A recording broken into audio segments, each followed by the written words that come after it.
Half Chicken by Alma, Flor, Ada. Essential question: how can one event in a story cause another to happen? Have you ever seen a weather vane? Do you know why there is a little rooster at one end spinning around to let us know which way the wind is blowing? Well, I'll tell you.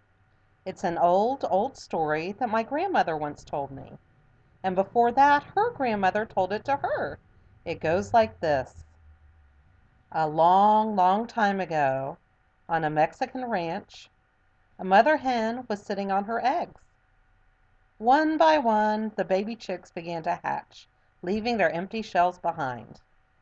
1, 2, 3, 4, 12 chickens had hatched, but the last egg still had not cracked open. The hen did not know what to do. The chicks were running here and there, and she could not chase after them because she was still sitting on that last egg. Finally, there was a tiny sound. The baby chick was pecking at its egg from the inside. The hen quickly helped it break open its shell, and at last the 13th chick came out into the world. Yet this was no ordinary chick. He had only one wing, only one leg, only one eye, and only half as many feathers as the other chicks. Stop and think.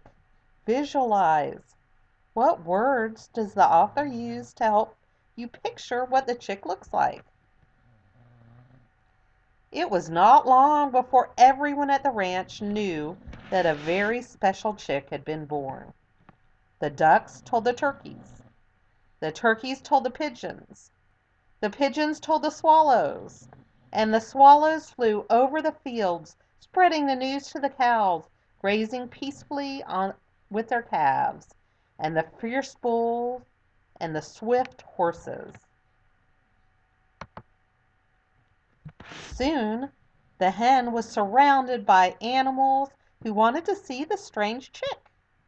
One of the ducks said, "But he only has one wing."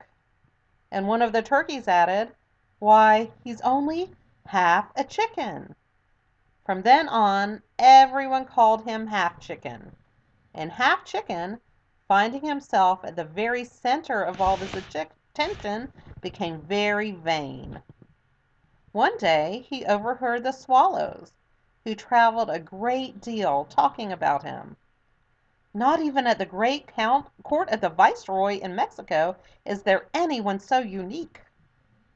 Then Half Chicken decided that it was time for him to leave the ranch. Early one morning he said his farewells, announcing, "Goodbye, goodbye, I'm off to Mexico City to see the court of the Viceroy." And hip hop, off he went, hippity hopping along on his only foot. Stop and think. Cause and effect.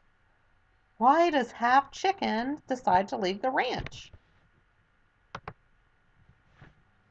Half Chicken had not walked very far when he found a stream whose waters were blocked by some branches. "Good morning, Half Chicken.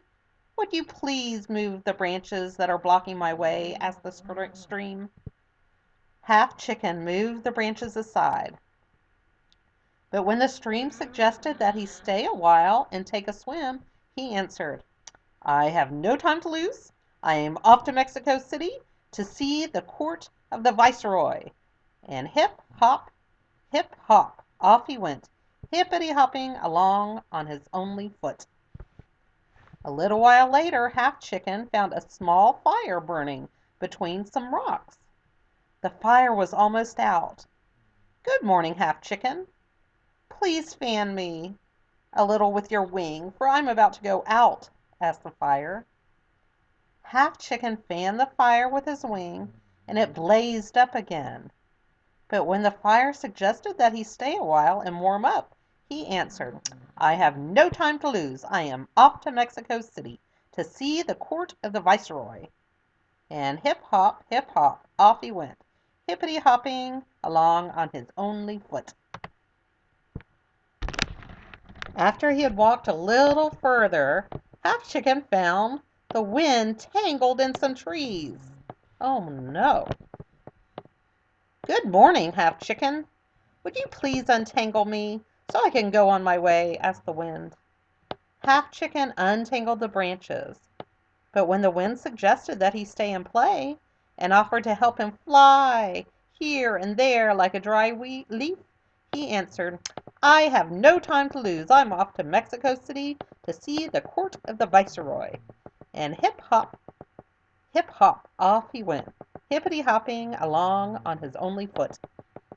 At last he reached Mexico City. Half Chicken crossed the enormous great plaza. He passed the stalls laden with meat, fish, vegetables, fruit, cheese, and honey. He passed the Parian, a market where all kinds of beautiful goods were sold. Finally, he reached the gate of the Viceroy's palace. Stop and think. Author's craft. The author repeats the same phrase throughout the story. Why does the author do this? Good afternoon, said Half Chicken to the guards in the fancy uniforms who stood in the front of the palace. I've come to see the Viceroy. One of the guards began to laugh. Ha ha ha ha. The other said, you better go around the back and through the kitchen. So the Half Chicken went, hip hop, around the palace to the kitchen door. The cook, who saw him, said, what luck! This chicken is just what I need to make a soup for the Viceroy. And then he threw Half Chicken into a kettle of water that was sitting on the fire. When Half Chicken felt how hot the water was, he said, oh, fire, help me! Please don't burn me. The fire answered, you helped me when I needed help. Now it's my turn to help you. Ask the water to jump on me and put me out. Then Half Chicken asked the water, oh, water, help me. Please jump on the fire and put him out so he won't burn me. And the water answered, you helped me when I needed help. Now it's my turn to help you. And he jumped on the fire and put him out. When the cook returned, he saw that the water had spilled and the fire was out. This chicken has been more trouble than he's worth, exclaimed the cook. Besides, one of the ladies in waiting just told me the Viceroy doesn't want any soup. She wants to eat nothing but salad. And he picked Half Chicken up by his only leg and flung him out the window.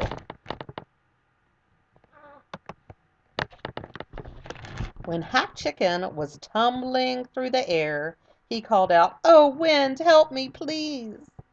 And the wind answered, you helped me when I needed help. Now it's my turn to help you.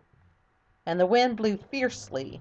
He lifted Half Chicken higher and higher until the little rooster landed on one of the towers of the palace. From there you can see everything you want, Half Chicken, with no danger of ending up in the cooking pot. And from that day on, weathercocks have stood on their only leg, seeing everything that happens below, and pointing whichever the way their friend the wind blows. The end.